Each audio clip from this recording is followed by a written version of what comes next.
Good morning, all of you. In today's lecture, we will discuss about the configuration of the organic molecules.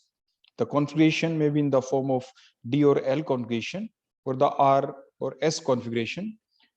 So what do you mean by the term configuration? Configuration means what is the arrangement of the atoms or the group of atoms in a molecule that cannot be interconverted into each other by breaking or the making of the bond, that called as the configuration.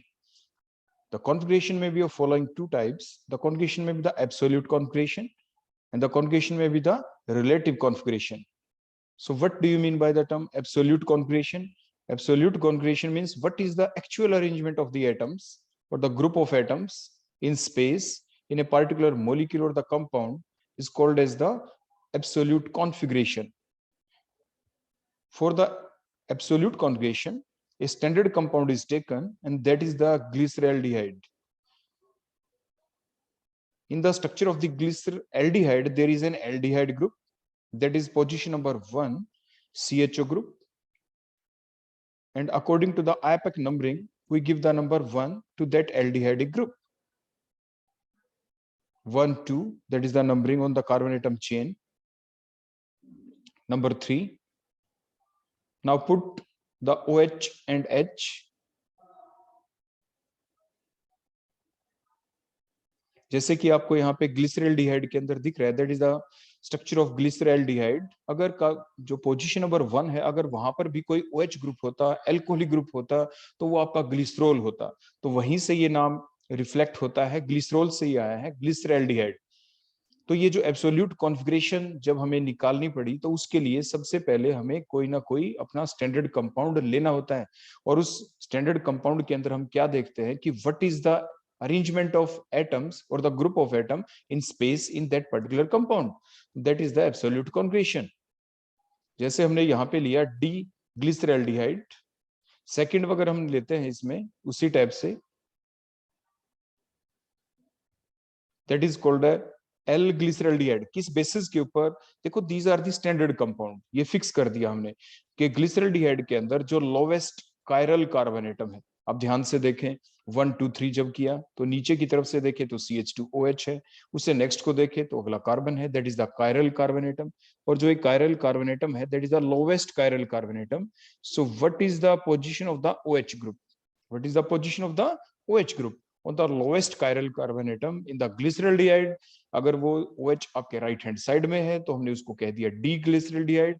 अगर आप देखें second structure में, उसको हमने कहा L glyceraldehyde because in the L glyceraldehyde at the lowest chiral carbon atom, that is the C2 carbon, the OH group is present on the left hand side, so it is designated as the L glyceraldehyde. तो इस चीज को आप ध्यान रखें. These are the standard compound.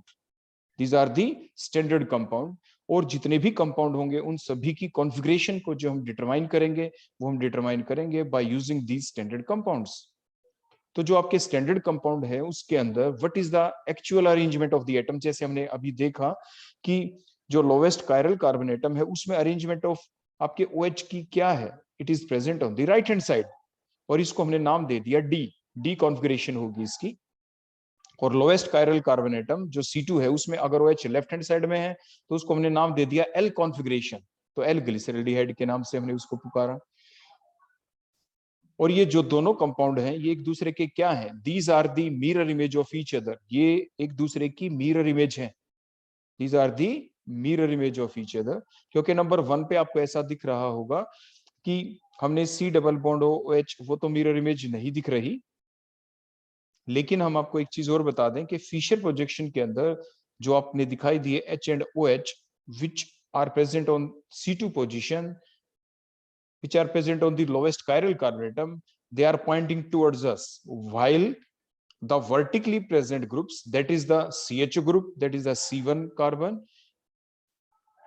the C2 carbon and the C3, these all are present vertically and they are pointing away from us. So these are the basic rules of the Fisher projection जो हमने आपको पिछले lecture के अंदर बता दिए थे.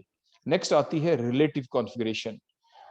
तो ओवरऑल अभी तक हमने क्या देखा कि कॉन्फ़िगरेशन का मतलब क्या है? कॉन्फ़िगरेशन का मतलब होता है कि एटम या ग्रुप ऑफ एटम्स की किसी भी मॉलिक्यूल के अंदर अरेंजमेंट क्या है. तो जब भी हम कभी अरेंजमेंट के बारे में पता लगाते हैं, तो उससे पहले हमें किसी ना किसी कंपाउंड को एज ए स्टैंडर्ड चूज करना ही था। तो जिस कंपाउंड को हमने स्टैंडर्ड चूज किया वो कंपाउंड कौन है? वो है आपका ग्लिसरल्डिहाइड। और उसके अंदर जो लोएस्ट कायरल कार्बोनेटम है उसके ऊपर हमने ओरिएंटेशन देख लिया OH ग्रुप का कि वो राइट हैंड साइड में है या लेफ्ट हैंड साइड में। ऑन दैट बेसिस हमने दो कंपाउंड यहाँ पे ले लिए, one is the D glyceraldehyde, other one is the L glyceraldehyde. अब इसी बेसिस के ऊपर अब हमारी नेक्स्ट डेफिनेशन आ जाएगी, दैट इज द रिलेटिव, कि किसके रिलेटिव में हम और कंपाउंडों की कॉन्जुगेशन बताने वाले हैं। So the what is the arrangement of atom और the group of atom in space in a particular molecule or the compound in relative to the atom or the groups which are present in the compound which is chosen as the arbitrary standard compound। और वो कौन था यहाँ पे? वो था glyceraldehyde. तो आप उसे कहते हैं रिलेटिव कॉन्फ़िगरेशन। फॉर एग्जांपल, मान लीजिए हम ग्लूकोज की स्ट्रक्चर आपके सामने अब ड्रा करते हैं। देखो आप सभी जानते हैं ग्लूकोज के अंदर क्या होता है, उसका फार्मूला क्या है? C6H12O6, जिसके अंदर एक एल्डिहाइड ग्रुप भी होता है। उसको हमने देखो बिल्कुल टॉप के ऊपर दिखा दिया। और नंबरिंग करेंगे हम 6 कार्बन की, 1 2 3 4 5 एंड 6। उसके बाद हम रिमेनिंग वैलेंसी पूरी करेंगे। नंबर 1 के ऊपर देखो हमने H लगाया, that is the aldehyde group. अब बचे हुए जो C2 से लेके C6 तक हैं सभी के ऊपर हम OH लगाएंगे। एक ही चीज का ध्यान रखना है जो हमने कार्बोहाइड्रेट वाले चैप्टर में आपको पहले ही पढ़ा चुके हैं कि C3 पोजीशन के ऊपर वहां पे OH आपका लेफ्ट हैंड साइड में होगा सिर्फ। देखो C2 के ऊपर राइट, C3 के ऊपर लेफ्ट, और रिमेनिंग भी राइट ही हैंड साइड में होंगे। रिमेनिंग वैलेंसी आप H से पूरी कर देंगे हर कार्बन के ऊपर। तो इस टाइप से स्ट्रक्चर बन गई। अब आप इसमें बड़े ध्यान से देखें कि लोवेस्ट कायरल कार्बोनेटम कौन है। बड़े ध्यान से देखें आप इसमें, द लोवेस्ट कायरल कार्बोनेटम। देखो नीचे वाला तो कायरल है नहीं आपका C6 वाला, क्योंकि उसके ऊपर तो 2 H लगे हुए हैं। Two same atoms are present, two same H atom are present, so the C6 carbon is not the chiral carbon atom. इससे ऊपर वाले को देखें C5, that is the chiral carbon atom, because there all the 4 valencies are satisfied by 4 different groups. C5 के ऊपर आपके जो 4 valency हैं वहां पे 4 डिफरेंट ग्रुप हैं। राइट हैंड साइड में C5 के ऊपर OH है, लेफ्ट हैंड साइड में H है, डाउनवर्ड पोजीशन पे जो C6 CH2OH ग्रुप है, ऊपर की तरफ दूसरा बड़ा ग्रुप है। तो इट मींस C5 आपका कायरल कार्बोनेटम। सिमिलरली कायरल कार्बोनेटम तो और भी है, C4 भी कायरल है, C3 भी कायरल है, C2 भी कायरल है। तो ग्लूकोज के अंदर टोटल तो 4 कायरल कार्बोनेटम है। लेकिन हमें देखना क्या, हमें ये देखना है लोवेस्ट कायरल कार्बोनेटम कौन है, दैट इज द C5 तो C5 के ऊपर OH का ओरिएंटेशन क्या है with respect to D glyceraldehyde या एल ग्लिसरल्डिहाइड। आप मैच करें, वो किससे मैच करता है? तो ये मैच कर रहा है, बोलो किससे? देखो C5 के ऊपर OH वो मैच किया डी ग्लिसरल्डिहाइड से, इसीलिए इस कंपाउंड का नाम रखा गया डी ग्लूकोज। क्या नाम रखा गया इसका? D glucose. तो that is the meaning of the relative configuration. हमने इसके आगे डी वर्ड क्यों लिखा? बिकॉज जो ओरिएंटेशन OH ग्रुप का डी ग्लिसरल्डिहाइड के अंदर है वही same orientation lowest chiral carbon atom के ऊपर आपके ग्लूकोज के अंदर भी है, इसीलिए हमने इसको कहा डी ग्लूकोज।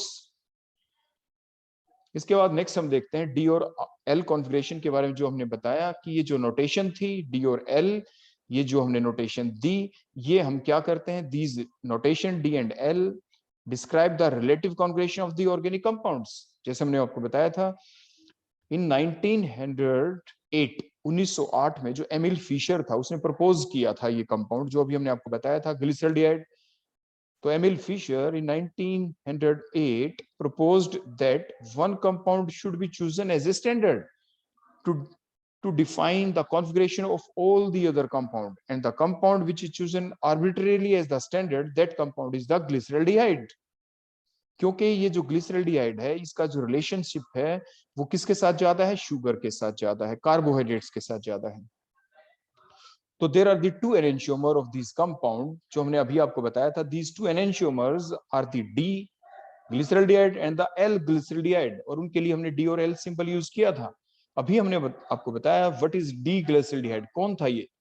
डी ग्लिसरल्डिहाइड जो है उसको कैपिटल डी से हम लिखते हैं, और ये एक ऐसा एनेंशियोमर होता है आपके ग्लिसरल्डिहाइड का जिसके अंदर क्या होता है, जैसे कि हमने स्ट्रक्चर देखो दोबारा आपके सामने ड्रा करें फिर उसके बारे में देखो बताते हैं।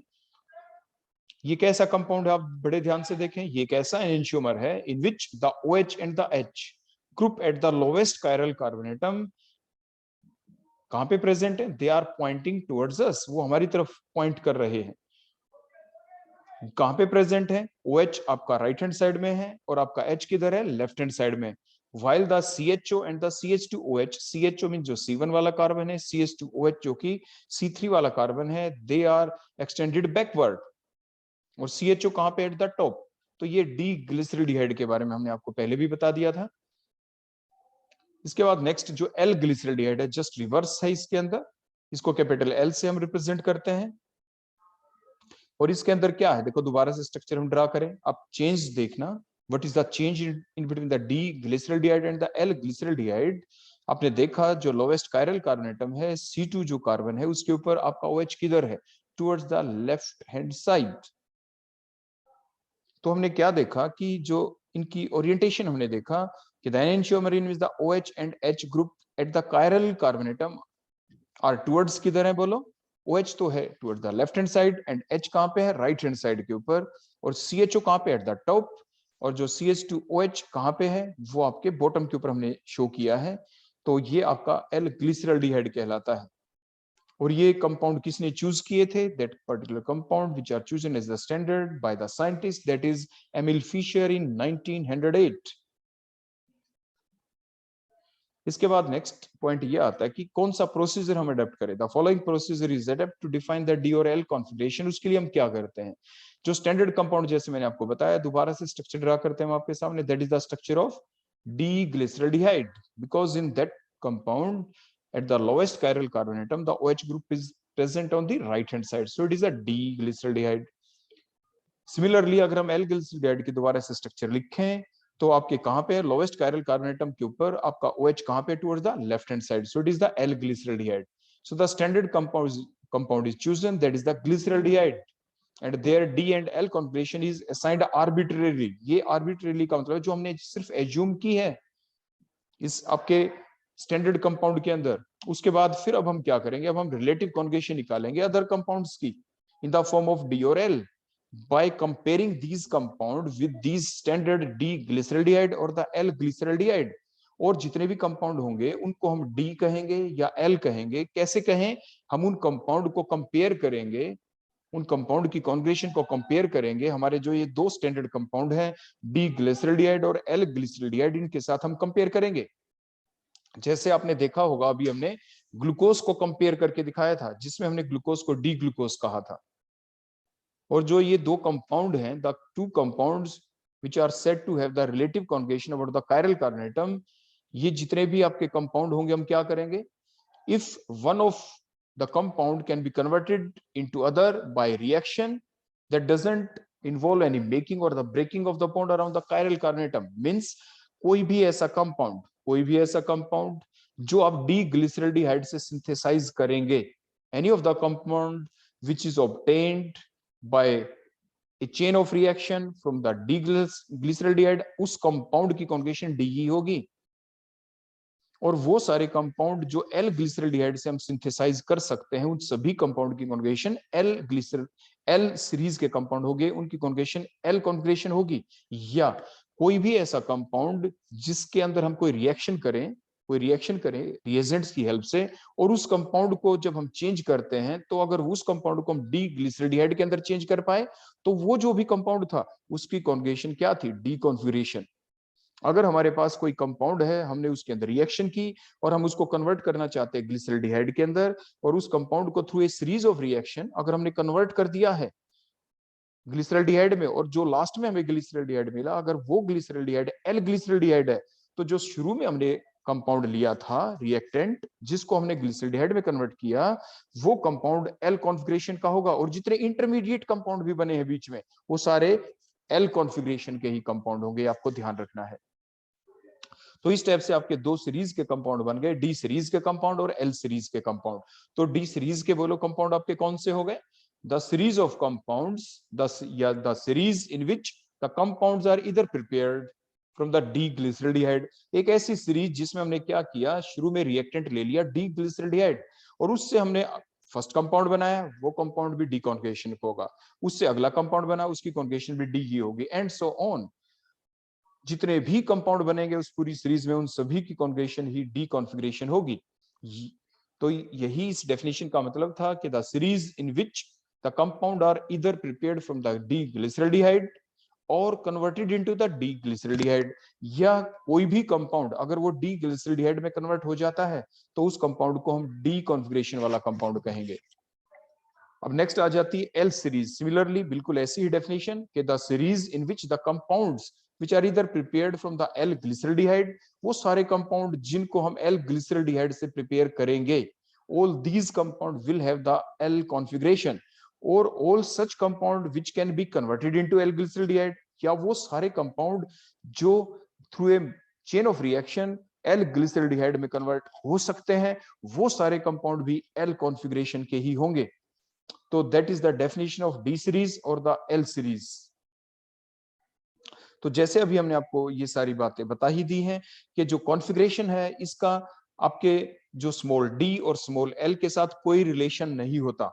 स्मॉल डी और स्मॉल एल तो रिप्रेजेंट करते हैं कि कोई कंपाउंड आपके प्लेन पोलराइज लाइट को, आपके स्मॉल डी का मतलब राइट हैंड डायरेक्शन के अंदर रोटेट करता है पीपीएल को, स्मॉल एल का मतलब लेफ्ट हैंड साइड में रोटेट करता है पीपीएल को।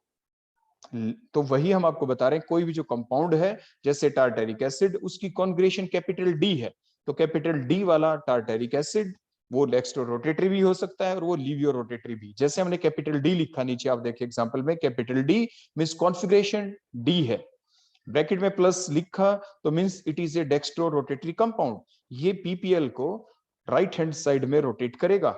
सेकंड देखो फिर डी मींस कॉन्फ़िगरेशन फिर भी डी है, ब्रैकेट में माइनस का साइन लगाया मींस लीवियो रोटेटरी, तो मींस ये कंपाउंड प्लेन पोलराइज्ड लाइट को किधर करेगा, लेफ्ट हैंड साइड में रोटेट करेगा। तो मींस दो कंपाउंडों की कॉन्फ़िगरेशन सेम आपने देखा कैपिटल डी, लेकिन इनका जो बिहेवियर है towards the plane polarised light वो आपका डिफरेंट है। तो ये डिफरेंट हो भी सकता है और डिफरेंट ना भी हो। तो मींस वो कंपाउंड जो डी सीरीज के कंपाउंड है, जैसे दो कंपाउंड है ये डी और डी, वो जरूरी नहीं कि उनकी प्लेन पोलराइज लाइट की तरफ बिहेवियर सेम हो, वो डिफरेंट भी हो सकता है जैसे अभी आपने देखा।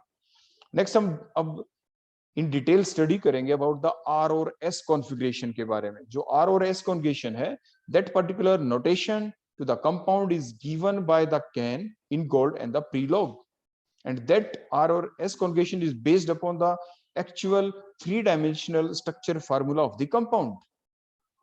तो जो ये थ्री साइंटिस्ट हैं जो आपको स्क्रीन के ऊपर दिख रहे हैं, that is the Cahn, Ingold and the Prelog, इन्होंने एक सिस्टम डेवलप किया to describe the absolute conjugation of the organic compound in the form of the R and S। जो कैपिटल R है that simple represents the means rectus means right. आगे हम आपको बताएं भी गए कि यहाँ पे आर राइट का मतलब क्या है। जो कैपिटल एस है लैटिन वर्ड, इसका मतलब होता है sinister means for the left के लिए इसको यूज किया जाता है, and these are used to designate the configuration of all such compound which have the chiral carbon atom.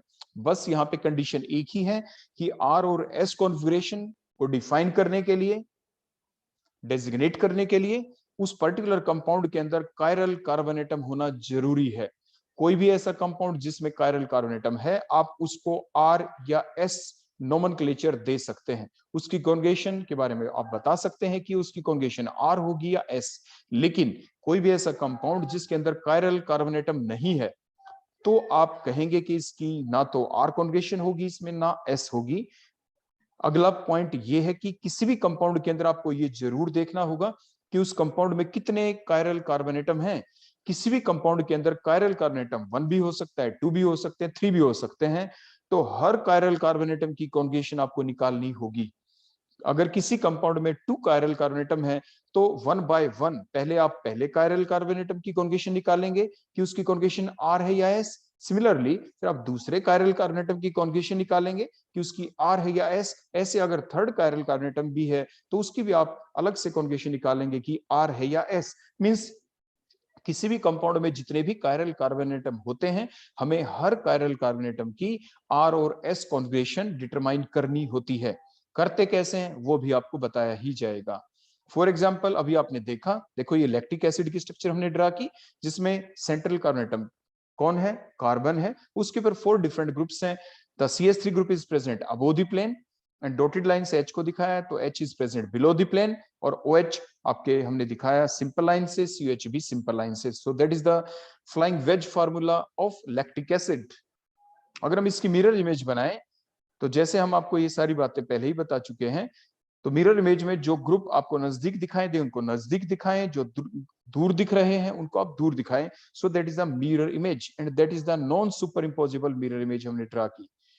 तो जैसे हमने आपको बताया कि कोई भी कंपाउंड जिसके अंदर कायरल कार्बन एटम होता है उसकी आप और R और S कॉन्जुगेशन को डिटरमाइन कर सकते हैं। या तो उसकी कॉन्जुगेशन R ही होगी या S। आप ऐसा नहीं कह सकते उसकी कॉन्जुगेशन R भी है और S भी। तो उस कंपाउंड की कॉन्जुगेशन या तो सिर्फ R होगी या सिर्फ S होगी, और इसका कोई भी रिलेशन नहीं है आपकी डेक्स्ट्रो और लिवियो रोटेटरी, क्योंकि वो एक एक्सपेरिमेंटल प्रॉपर्टी है। किसी भी कंपाउंड के बारे में ये बताना कि वो डेक्स्ट्रो रोटेटरी है या laevo rotatory, that is an experimental property. Next हम देखते हैं अब R और S कॉन्जुगेशन को आप डिटरमाइन कैसे करते हैं। फॉर डिफाइनिंग दैट R और S conjugation the following procedure should be adopted which is given by these 3 scientists, that is the Cahen, Ingold and the Prelog। तो उसके लिए आपको क्या करना पड़ता है? आप सबसे पहले इधर ड्रा दी फिशर प्रोजेक्शन और ड्रा दी फ्लाइंग वेज फार्मूला, और वो आप हर एक कायरल कार्बन एटम के लिए सेपरेटली ड्रा करेंगे। अगर आपके पास कोई कंपाउंड है, उस कंपाउंड के अंदर अगर आपके पास एक ही कायरल कार्बन एटम है तो आपको एक ही बार उस कंपाउंड की स्ट्रक्चर ड्रा करनी पड़ेगी around the chiral carbon atom. Chiral carbon atom को सेंटर कार्बन एटम मानना है। अगर आपके पास किसी कंपाउंड के अंदर 3 कायरल कार्बन एटम है या 2 कायरल कार्बन एटम है तो आपको उस कंपाउंड को 2 बार ड्रा करें। एक बार पहले कायरल कार्बन एटम को सेंटर एटम मानना है, दूसरी बार दूसरे कायरल कार्बन एटम को सेंटर एटम मानना है, और इस टाइप से आप हर उस कायरल कार्बन एटम की कॉन्जुगेशन को डिटरमाइन कर लेंगे। तो कैसे करते हैं अभी आपको बता रहे हैं। फॉर एग्जांपल देखो हमारे पास ये एक स्ट्रक्चर आ गई, ये फिशर प्रोजेक्शन है जिसमें हमने क्रॉस से दिखाया आपके सेंट्रल कायरल कार्बन एटम को, उसके ऊपर ये 4 डिफरेंट ग्रुप लगे हुए हैं, और इसी को हम फिशर प्रोजेक्शन को हम फ्लाइंग वेज फार्मूला की फॉर्म में भी शो कर सकते हैं, जो कि हमने आपको पहले भी सिखाया था कि जो बॉटम के ऊपर जो ग्रुप प्रेजेंट है जैसे H, उसको आपको डॉटेड लाइन से शो किया, रिमेनिंग ओरिएंटेशन सेम रखे, COH एंटी क्लॉकवाइज, देखो उसके बाद OH, उसके बाद CH3, तो ये फ्लाइंग वेज फार्मूला भी बन गया। उसके बाद आप क्या करेंगे? आप कायरल कार्बन एटम की अब कॉन्जुगेशन को डिटरमाइन करेंगे। कैसे करते हैं? The conjugation of each of the chiral carbon atom is determined separately, जैसे मैंने आपको बताया था। The specification of each of the chiral carbon atom along with its number is then prefixed before the name of the compound। मान लीजिए ये कोई compound है जैसे लैक्टिक एसिड, आप इससे पहले लिखेंगे R लैक्टिक एसिड या आप लिखेंगे S लैक्टिक एसिड। जब हम इसकी कॉन्जुगेशन को डिटरमाइन कर लेंगे कि इसकी कॉन्जुगेशन R है या S, सिमिलरली अगर हम इसका IUPAC नेम लिखें तो IUPAC नेम के बेसिस के ऊपर जो IUPAC नेम लिखेंगे, IUPAC नेम लिखने से पहले आपके लेफ्ट हैंड साइड में पहले या तो R लिखेंगे कैपिटल R या कैपिटल S, जो भी इसकी कॉन्जुगेशन होगी। ये चीज आप ध्यान रखें। उसके बाद now we have the sequence rules which are given by the Cahn, Ingold and the Prelog. Sequence rule के बेसिस के ऊपर हम क्या करते हैं? We will assign the priority of all the 4 groups which are present on the chiral carbon atom. जो ये chiral carbon atom है आपको फिशर या फ्लाइंग वेज फार्मूला में दिख रहा है, इसके ऊपर जो 4 डिफरेंट ग्रुप्स प्रेजेंट हैं, हम चारों ग्रुप्स की प्रायोरिटी असाइन करेंगे, which have the highest priority and which have the lowest priority. तो वो प्रायोरिटी कैसे असाइन की जाती है, उनको असाइन करने के लिए जो रूल दिए गए, these rules called as the sequence rule, उन्हें आप सीक्वेंस रूल कहते हैं। तो कैसे देते हैं प्रायोरिटी? मींस उसके लिए हम क्या करते हैं? सबसे पहले हम ये देखते हैं कि जो कायरल कार्बन एटम था उससे डायरेक्टली जो अटैच एटम है उनको आप पहचाने, उनको आइडेंटिफाई करें। तो assign the priority of each atom और the group of atoms which are directly attached to the chiral carbon atom by using these following rules, by using these following sequence rule. तो directly attach कौन है, आप ध्यान से बताएं। जो chiral carbon atom है उसे डायरेक्टली अटैच, देखो COH में तो C अटैच है, OH में O अटैच है, CH3 में C अटैच है और एक H हो गया। So these are the directly attach atom. तो ये जो डायरेक्टली अटैच एटम है, अब इनका हमें क्या देखना है? वो ये कहते हैं सीक्वेंस रूल के higher the atomic number higher will the priority. तो आप बताएं, आपने यहाँ पे जो देखा कि इसके अंदर जो हायर एटॉमिक नंबर है वो किसका है? OH, COH, CH3 के। तो सबसे ज्यादा जो हायर एटॉमिक नंबर मिला वो आपको देख लिया कि वो तो ऑक्सीजन का है। बोलो वो किसका है? That is of oxygen atom. तो जो OH वाला ग्रुप है उसको प्रायोरिटी हम हाईएस्ट दे देंगे, बिकॉज द OH जो 4 एटम डायरेक्टली अटैच थे कायरल कार्बन एटम से, बोलो कौन थे, फिर मैं बता रहा हूं। एक तो OH वाला O, COH वाला C था, CH3 वाला भी C था, और आपके H हो गया। तो हाईएस्ट प्रायोरिटी तो नंबर 1 OH ग्रुप को दी जाएगी और लोएस्ट प्रायोरिटी आपके H को दी जाएगी। अब उसके बाद आ गया कि COH में भी C था और CH3 में भी C था, तो अब प्रायोरिटी किसको दें? अगर ऐसा हो जाता है कि सेम एटम अटैच हो कायरल कार्बन एटम से, फिर क्या करते हैं? उसके बाद नेक्स्ट रूल आ जाता है कि if the atom directly attached to the chiral carbon atom have the same atomic number, for example here in both the cases, that in the COOH and the CH3 जो directly attach atom है that is the carbon, तो फिर हम क्या करें? then their relative priority is checked by comparing the atomic number of the succeeding atoms present in these groups। इनके अंदर इनसे और फर्दर अटैच कौन है? फॉर एग्जांपल अब देखें COOH और CH3 को हम साइड में देखो अब लिख के दिखा रहे हैं। COOH ऊपर वाला बोलो कौन अटैच था? एटॉमिक नंबर 6 है। CH3 में देखो C हो गया, हमने 6 लिख दिया दोनों का। उसके बाद देखो COOH में देखें, बोलो कौन अटैच है? CO से डबल बॉन्ड से अटैच, एक बार अटैच O से 8 लिख दिया, दोबारा O से अटैच फिर 8 लिख दिया। डबल बॉन्ड का मतलब है CO से 2 बार अटैच है, इसलिए हमने 2 बार लिखा +8 ये आप जरूर ध्यान रखें। उसके बाद नेक्स्ट COH में एक और ऑक्सीजन है जो कार्बन से अटैच है, तो इसलिए +8 और कर दिया, टोटल सम 30 आ गया। अब नीचे CH3 में देखते हैं, CH3 से बोलो कौन अटैच है? एक H अटैच तो +1, दूसरा H तो +1, तीसरा भी तो +1 तो 9 आ गया। तो मिस टोटल सम किसका ज्यादा आया? COH के अंदर, तो COH की प्रायोरिटी ज्यादा है as compare to the CH3 group. तो इसलिए अब हमने क्या किया, देखो COH को प्रायोरिटी नंबर 2 दे दी, CH3 को प्रायोरिटी नंबर 3 दे दी। तो इस टाइप से हम प्रायोरिटी को चेक कर लेते हैं। तो उसके बाद नेक्स्ट रूल ये आता है, जैसे अभी मैंने आपको बता दिया कि अगर किसी भी कंपाउंड के अंदर आपको डबल बॉन्ड दिखाई दे तो उसका एटॉमिक नंबर हमें 2 बार लिखना था। जैसे फिर से हम बताते हैं, देखो वही सेम ग्रुप हमने दूसरे ग्रुप अब ले लिए। अब बड़े ध्यान से देखना इसको, देखो फिशर प्रोजेक्शन के बाद हम इसको लिख रहे हैं फ्लाइंग वेज फार्मूला के फॉर्म में। दूसरा एग्जांपल है अगले रूल को देखने के लिए, जो बॉटम के ऊपर एच था उसको डॉटेड लाइन से दिखाया, रिमेनिंग एंटी क्लॉकवाइज डायरेक्शन में हमने रिमेनिंग ग्रुप को लिख दिया। अब हम देखो क्या करें। अब नंबर 1 कौन है, फिर से देखें, सेंट्रल कायरल कार्बन एटम जो है उससे अटैच कौन है? एक तो OH वाला ऑक्सीजन O है, उसके बाद CnH2 का थ्राइस वाले में C अटैच है, Cn वाले में भी C अटैच है और एक H। तो हाईएस्ट प्रायोरिटी तो देखो किसकी हो गई? 1 OH ग्रुप को हमने दे दी। उसके बाद अब बात आ गई लोएस्ट किसको दें, वो तो H को मिल गई। अब बात आ गई कि CnH2 का थ्राइस और Cn में दोनों जगह कार्बन थे, तो अब किसको दें? उसी टाइप से आप Cn ग्रुप को लिखते हैं, पहले C ट्रिपल बॉन्ड N होगा और यहाँ पे C के ऊपर NH2 ग्रुप देखो 3 हम लगाने वाले हैं। तो देखो ऊपर दोनों का जो C था इसलिए एटॉमिक नंबर दोनों का 6 हो गया। अब N अटैच तो N 3 बार अटैच है, देखो ट्रिपल बॉन्ड है, वही हमने देखो रूल में देखा था। C में क्या लिखा था? In any of the group if double bond and triple bond are present these are equal to 2 और द 3 एटम्स। अगर डबल बॉन्ड है तो वो 2 एटम के इक्वल होगा, ट्रिपल बॉन्ड है तो 3 एटम के इक्वल होगा।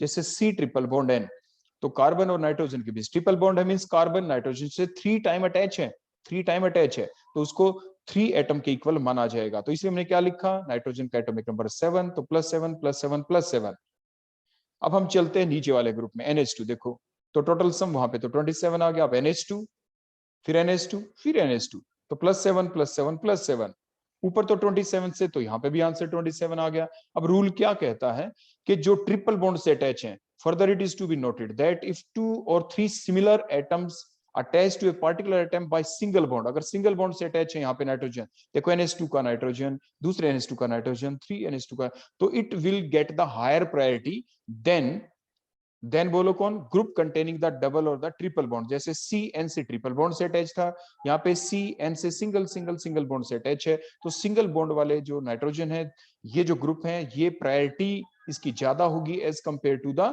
N। या आप ऐसे भी देख सकते हैं कि यहां तक तो 27 आ गया इनका सम। अब C ट्रिपल बॉन्ड N के आगे तो कोई चीज अटैच है नहीं, लेकिन यहाँ पे जो ये 3 N है, इन नाइट्रोजन से आगे तो H2 भी है, तो वहां पे तो 0 हो गया। 27 + 0 CN में तो कुछ आगे ऐड हो नहीं सकता। यहाँ पे तो फर्दर भी अगर यहाँ तक हमें पता नहीं चला किसकी प्रायोरिटी ज्यादा है, तो फर्दर प्रोसीड करेंगे और भी आगे। तो N के ऊपर तो H अटैच है, तो इसलिए 2 + 2 + 2, देखो फर्दर H भी अटैच हो जाएंगे। तो हायर प्रायोरिटी किसकी आई? इस ग्रुप की, CnH2 के थ्राइस की, तो इसकी प्रायोरिटी 2 है और CN की प्रायोरिटी 3 है। तो इस टाइप से हम प्रायोरिटी चेक करते हैं। और आइसोटोप के केस में क्या करेंगे, क्योंकि आइसोटोप्स वो होते हैं जिनका एटॉमिक नंबर सेम हो, मास नंबर अलग होता है, जैसे हाइड्रोजन का प्रोटियम, ड्यूट्रियम एंड ट्रीटियम होता है। एग्जांपल लेते हैं, देखो हम ये प्रोटियम, ये ट्रीटियम लिया, ये ड्यूट्रियम हमने लिया। तो जो H लिखा है उसका एटॉमिक नंबर क्या है, तीनों का H11 है। ड्यूट्रियम का मतलब क्या है, जो D लिखा है H12 है, एटॉमिक नंबर 1 और ऊपर पावर में 2 लिखते हैं। ट्रीटियम में H1 तो एटॉमिक नंबर 3 मास नंबर होता है ट्रीटियम का, आप सभी जानते हैं। अब क्या करें, अगर एटॉमिक नंबर सेम हो तो फिर प्रायोरिटी कैसे चेक करें, बाय देयर मास नंबर। तो higher the mass number higher will be the priority. तो अब जो कायरल कार्बन एटम है सेंट्रल, उससे देखो कौन कौन अटैच है। एक तो OH वाला ऑक्सीजन, उसकी प्रायोरिटी तो सबसे ज्यादा हो ही जाएगी, क्योंकि हायर एटॉमिक नंबर तो O का हो गया, एटॉमिक नंबर 8 हो गया। बाद में ये आपके प्रोटियम, ड्यूटियम एंड ट्रीटियम आते हैं। तो नंबर 1 प्रायोरिटी बोलो किसकी आएगी, उससे पहले फ्लाइंग वेज फार्मूला भी आपको सिखा दें।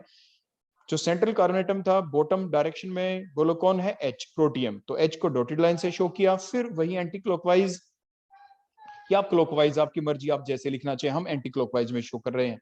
ट्रीटियम देखो मैंने अभी लिख के दिखाया H13, फिर OH ग्रुप, फिर ड्यूट्रियम H12 और उसके बाद आपके ड्यूट्रियम। बोलो हाईएस्ट प्रायोरिटी किसकी आ गई, 1 OH ग्रुप वाले की। उसके बाद बोलो किसकी आएगी, सबसे लोएस्ट आपकी प्रोटियम की आएगी। उसके बाद बोलो ड्यूट्रियम और ट्रीटियम में किसकी आएगी, higher the mass number higher the priority के बेसिस के ऊपर, ट्रीटियम की नंबर 2 और ड्यूट्रियम की नंबर 3। तो इस टाइप से हम प्रायोरिटी असाइन कर देते हैं ग्रुप की। इसके बाद आप इस रूल को फॉलो करें तो देखो, आप घर पे बैठ के ये जितने भी हमने ग्रुप्स लिख रखे हैं, इन्हें सीक्वेंस, आप इन सभी की प्रायोरिटी को डिटरमाइन कर सकते हैं। तो ये चीज आप ध्यान रखेंगे।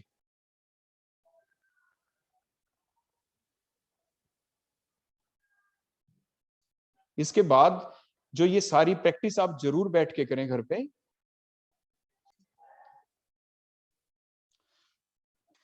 अब हम ये सीखेंगे कि प्रायोरिटी ऑर्डर देखने के बाद के R और S कॉन्जुगेशन असाइन कैसे की जाती है, उसके लिए रूल क्या है। वो बड़ा बेसिक सा रूल है, जो पहले हमने फुल फॉर्म बताई थी, R means rectus, S means sinister, उसके बेसिस के ऊपर ही।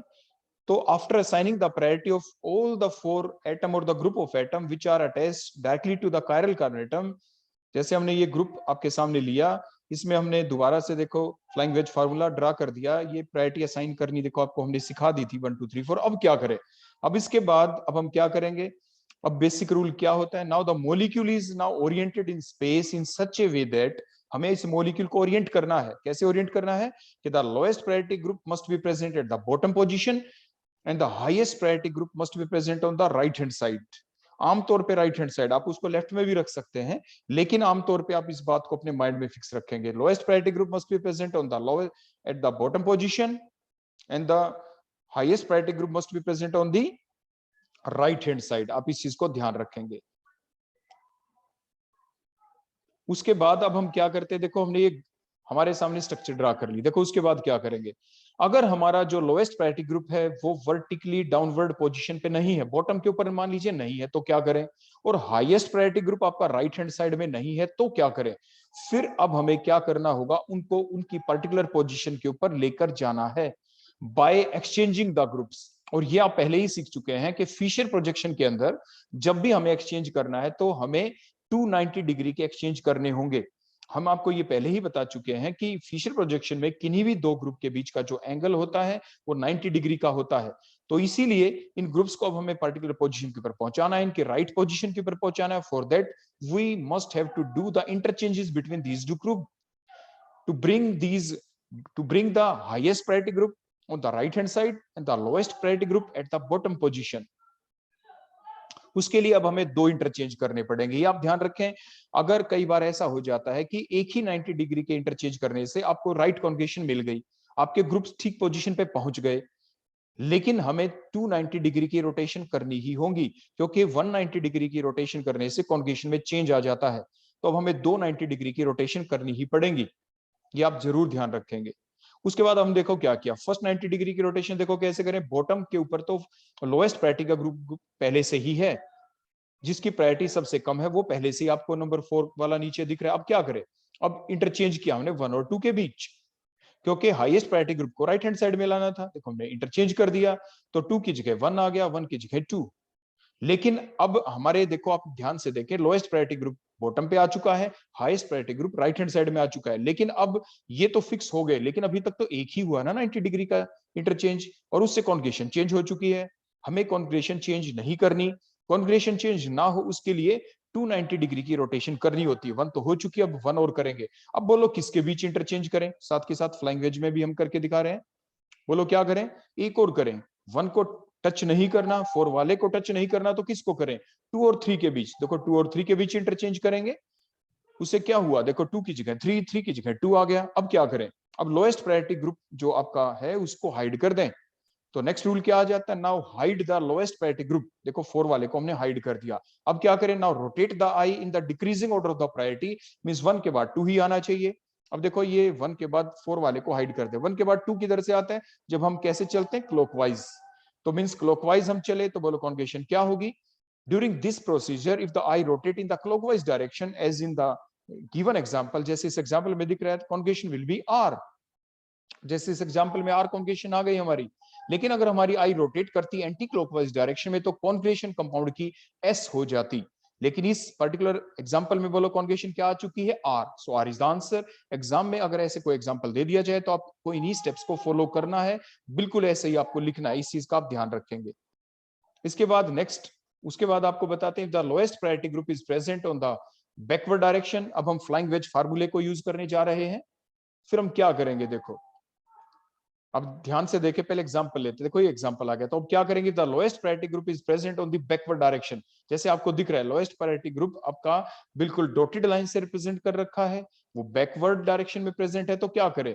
अब आपको क्या करना है कि now rotate the I in the decreasing order of the priority. लेकिन उसके लिए हमें क्या करना है? During the procedure if the eye rotate, देखो वन हाईएस्ट प्रायोरिटी है ये, उसके बाद ये सेकंड प्रायोरिटी वाला था, ये थर्ड वाला था, ये बॉटम वाला। जैसे ये तो हम खैर आपको पहले बता ही चुके हैं। और आपके लोएस्ट प्रायोरिटी का ग्रुप पहले ही आपकी कैसे है?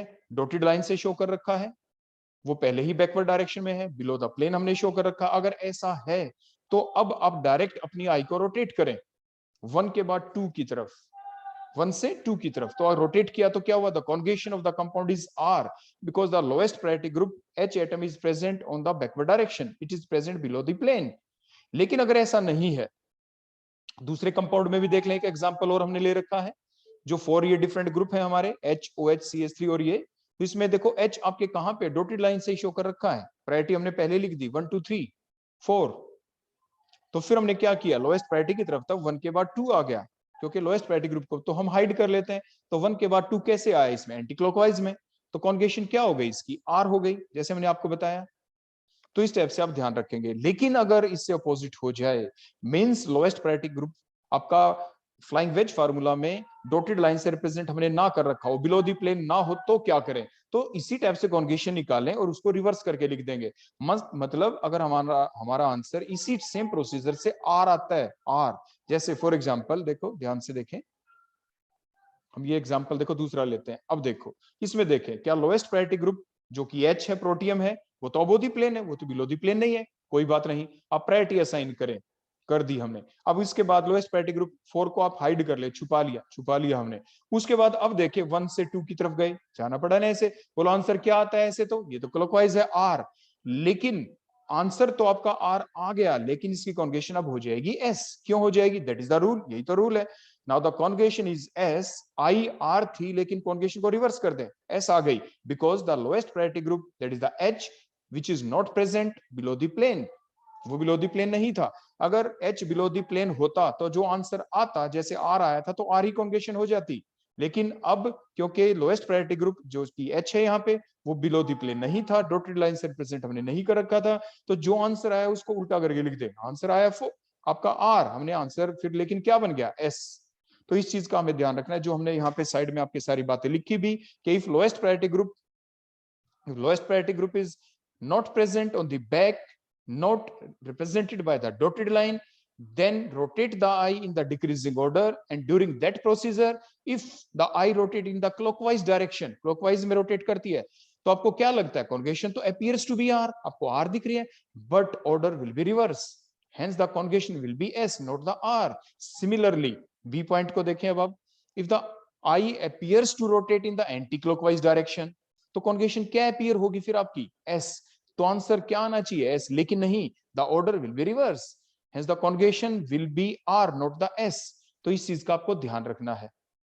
अब जैसे कुछ एक और एग्जांपल है, ये हम आपको पहले ही बता चुके हैं, आप इनकी प्रैक्टिस आराम से कर सकते हैं। आप इनको नोट डाउन कर लें तो आंसर आपका आर आएगा, आप नोट डाउन कर लेंगे, प्रैक्टिस करेंगे इसकी। सेकंड नीचे वाले का भी, इसका आंसर आपका एस आएगा, या प्रैक्टिस करेंगे अच्छे से जैसे आपको सिखाया गया। नेक्स्ट देखें, ये डिफरेंट कंपाउंड आपको दे दिए गए हैं, बिल्कुल सेम प्रोसीजर को आप अडॉप्ट करेंगे। जैसे हमने लिखा, प्रायोरिटी असाइन करें 1 2 3 4, जैसे आपको सिखाया जा चुका है पहले, उन्हीं रूल्स को यूज करेंगे जैसे हमने बताया। और तो ठीक है कि आपका प्रायोरिटी सीएल को 1 क्यों दिया, क्योंकि सीएल का एटॉमिक नंबर 17 है। एच को 4 क्यों दिया, क्योंकि उसका एटॉमिक नंबर 1 है।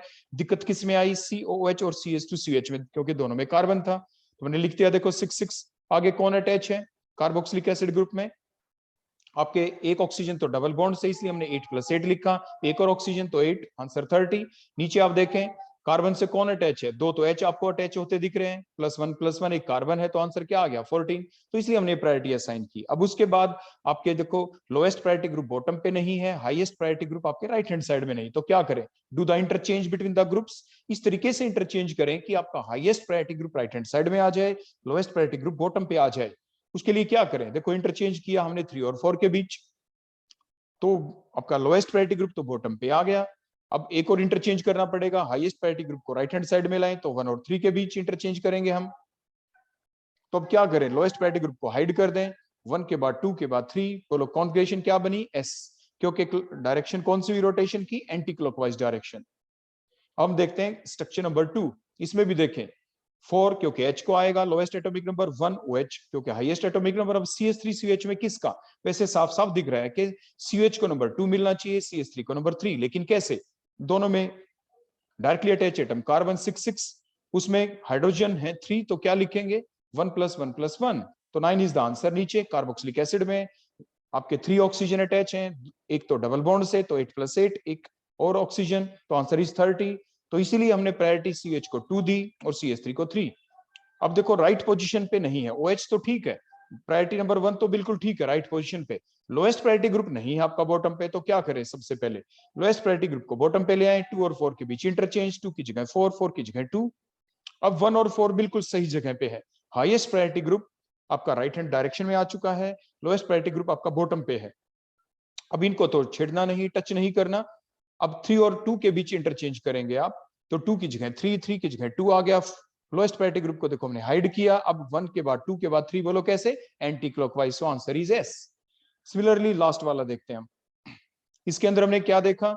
वही आपको दिख रहा है, लोएस्ट प्रायोरिटी ग्रुप तो H है, तो 4 रख दिया, और सभी में कार्बन है, तो अब क्या करें? लेकिन ये 1 2 3 क्यों आया, कैसे आया? अब देखते हैं। देखो, तीनों में 6 देखो हमने लिख दिया। अब सबसे ऊपर देखो, CuNH2 में ऑक्सीजन डबल बॉन्ड से, तो 8+8, एक नाइट्रोजन तो +7, आंसर इज 29। उसके बाद नीचे देखे CnH2 के थ्राइस में, क्योंकि C से NH2 ग्रुप 3 है, तो 7+7+7, लेकिन ये अलग अलग अटैच हैं। Cn में भी आपके 3 नाइट्रोजन, लेकिन ट्रिपल बॉन्ड से अटैच, तो इसलिए हाईएस्ट प्रायोरिटी तो CnH2 ग्रुप को आई, और CnH2 के थ्राइस को नंबर 2, और उसके बाद Cn। अब क्या करें? राइट पोजीशन पे नहीं है आपके ग्रुप, हाईएस्ट प्रायोरिटी ग्रुप का तो देखो टॉप पे आ गया, लोएस्ट प्रायोरिटी ग्रुप का आपका लेफ्ट हैंड साइड में, तो लोएस्ट प्रायोरिटी ग्रुप को बॉटम पे कैसे लाएं और हाईएस्ट प्रायोरिटी ग्रुप को राइट हैंड साइड में कैसे लाएं? Now do the interchange. हमने 2 और 4 के बीच इंटरचेंज किया पहला 90 डिग्री का, तो बॉटम ग्रुप आपका देखो 4 आपका आ गया है बॉटम पोजीशन के ऊपर, 4 और 2 के बीच इंटरचेंज। अब नेक्स्ट इंटरचेंज किसको कहां पे पहुंचाना है? 1 को राइट हैंड साइड में, 1 और 3 के बीच इंटरचेंज करें। अब लोएस्ट प्रायोरिटी ग्रुप को हाइड कर दें, 1 के बाद 2 के बाद 3, बोलो किधर आता है? क्लॉकवाइज डायरेक्शन में, so answer is S. So that is all about the R and S conjugation or D or L conjugation. So thank you, that all about the today's lecture. आप अच्छे से अपनी प्रैक्टिस करें R और S conjugation की। Thank you.